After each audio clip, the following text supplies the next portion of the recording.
there's some news we wanted to share with you, and it's not easy news to share, but so the best way is just to share it. April is going to be the last month for Catalyst, and I hope I can get through this.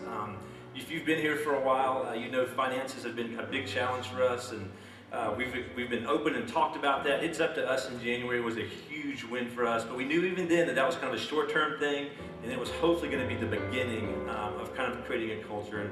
And when we got down to it, and as we've looked at things in the past few weeks, we just realized we can't keep going forward. If we were, from the beginning, if you've been a part of it, regardless of how long you've been a part of Catalyst, and if this is your first Sunday, you're like, what a Sunday to pick. And so I apologize for that. If you've been a part of Catalyst, you know we want to be a different kind of church in Greenville. We have absolutely zero interest in being just another church in Greenville. Greenville doesn't need another church. It needs new kinds of churches.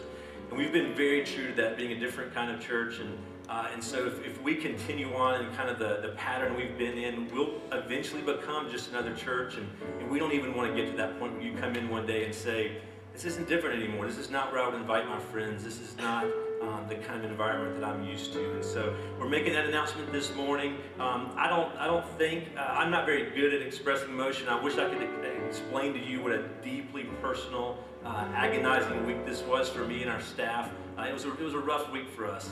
Not because it's our job and we get a paycheck from this kind of thing. It's because we truly believe in this and this kind of church. And so it's a hard week for us. And we know this is going to be a hard time for y'all as well. We don't want to just be like, oh, woe is us. We know this is a difficult announcement for you, and you're going to handle it differently and process it differently.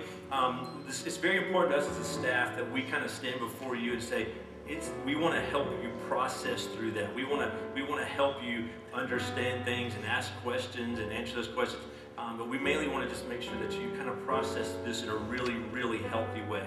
I think one of the healthiest things we can do just after getting that kind of news is just worship a little. And so Eddie's going to come back and lead us in the song, and I'm going to come back in just a second and kind of wrap it up, and we'll kind of begin the process of helping us each get through this. But I hope this isn't awkward, but y'all just stand up. I know as we process this, it's very easy for me, sorry to keep talking, it's very easy for me to think about myself right now and even think about y'all. And that's good to do, but I think in something like this, the most important thing is to say, you know what, God, it's really not about me. It's not about what church I go to in the name of my church and all that. What life's about you, and you're huge and you're big, and I just want to worship you right now. So I think the first step in processing all this is just to worship for a few minutes. So let's do that together.